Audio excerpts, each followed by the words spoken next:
Numa época em que o país se vê às voltas com 57% de famílias endividadas, a educação financeira, quando aplicada nas escolas, pode ser benéfica para o orçamento familiar. Segundo pesquisa do Instituto Axos, o Núcleo de Economia Industrial e da Tecnologia do Instituto de Economia da Unicamp e a ABFIM, Associação Brasileira dos Educadores Financeiros. Para falar desse estudo, conosco no estúdio, o presidente da ABFIM, Reinaldo Domingos. Reinaldo, o que foi possível comprovar com esse estudo?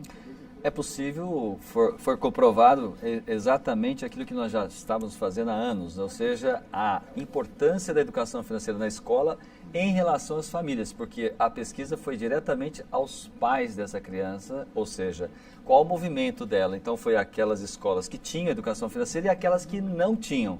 E aí, Carol, flagrante, é uma coisa assim que parece que outro mundo, não. É que a educação financeira leva a uma conscientização muito grande para junto às famílias que têm educação nas escolas para as crianças já de 2 aninhos, 3 aninhos, daí para frente. E de que forma ensinar a educação na sala de aula pode ajudar, a equilibrar essa situação financeira familiar? É importante saber que a educação financeira é uma ciência humana e não uma ciência exata. Então já podemos ensinar mesmo antes de ser alfabetizada. E é importante também o envolvimento desse professor. Precisa capacitar o professor, porque 68% dos professores da rede pública e também privada estão hoje endividados, inadimplentes. Então, como é que a gente consegue efetivamente educar uma criança se as pessoas que vão educá-la não estão educadas? Então, o caminho é capacitar professor, envolver toda a escola, inclusive lá, aquele tio que faz lá, pega a criança, a segurança, a copeira, todo mundo tem que ser envolvido e, em especial, aquela família. Então, ela também recebe educação financeira, as famílias dessas crianças. Por isso é fácil a gente conduzir todo mundo para um universo chamado educação financeira. E ensinar as crianças desde cedo, na sala de aula, em casa, até a ter limitações financeiras em relação ao dinheiro, ajuda eles na vida adulta, eles mexerem melhor com o dinheiro, conseguirem economizar dinheiro? Eu não tenho dúvida, até porque a criança entende que dinheiro, principalmente, é algo que é um meio. E o que a gente ensina para uma criança são os fins. O que você quer com esse dinheiro? Então aí chamamos isso de sonhos, desejos. Quando a gente pensa em dar um dinheiro para uma criança, tem que pensar logo.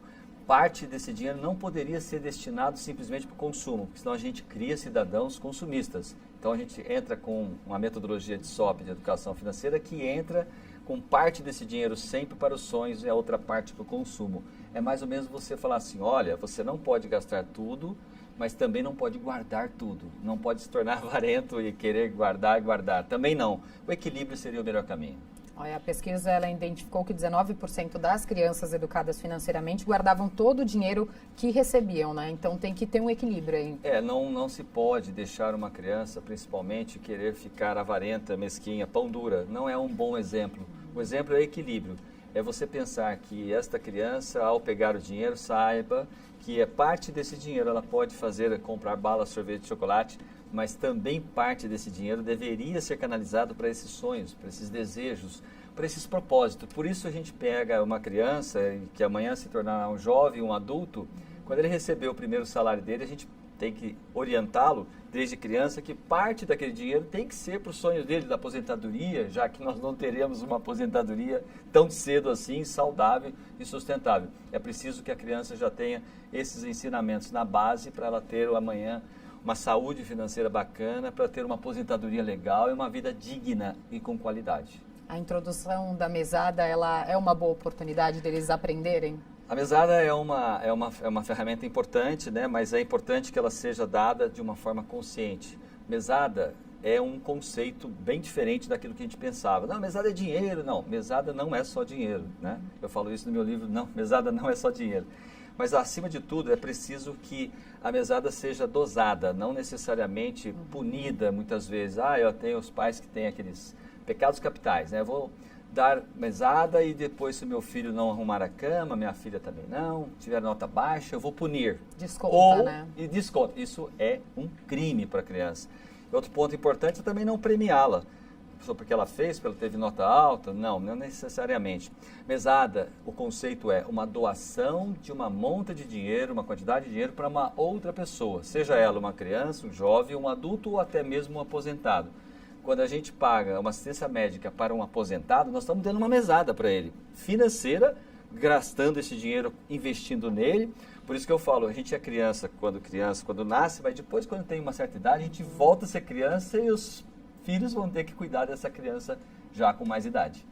Então, a mesada, ela não pode ser utilizada para punir as crianças, para descontar, por exemplo, se não arrumar a cama, mas os pais também têm que dar uma certa educação financeira de como essas crianças vão lidar com esse dinheiro. O pai é o exemplo, né? Se o pai se os pais arrumam tudo, deixam tudo organizado, é mais ou menos assim, o que meu pai está fazendo, o que minha mãe está fazendo, que eu vou lá e clono eles, ou seja, é o exemplo da casa. Por isso a importância da gente ficar atento a nossos hábitos, a nossos costumes, identificando aqueles que não são bons e eliminando e mostrando para essa criança qual o melhor caminho a seguir. Existe uma idade ideal, Reinaldo, para a criança começar a receber mesada? 3 anos de idade, 4 anos de idade, 5 anos de idade. Nós estamos falando de uma criança que já tem o primeiro contato. Chamamos isso de mesada voluntária. São 8 tipos de mesadas. Um dia eu venho aqui falar mais outras. Mas mesada voluntária é aquela que a criança recebe o dinheiro e ela não sabe exatamente o que fazer. Ela vai lá e gasta tudo. Se você ensinar que ela gasta tudo, com 10 anos ela vai estar gastando tudo, com 18 tudo, e quando ela receber o primeiro salário vai gastar tudo também. Então, é necessário que ao introduzir a mesada voluntária, que a gente não conhecia até então, foi um trabalho de meu mestrado, inclusive nos Estados Unidos, que a gente coloca a mesada como voluntária, é o dinheiro que eu dou para ela.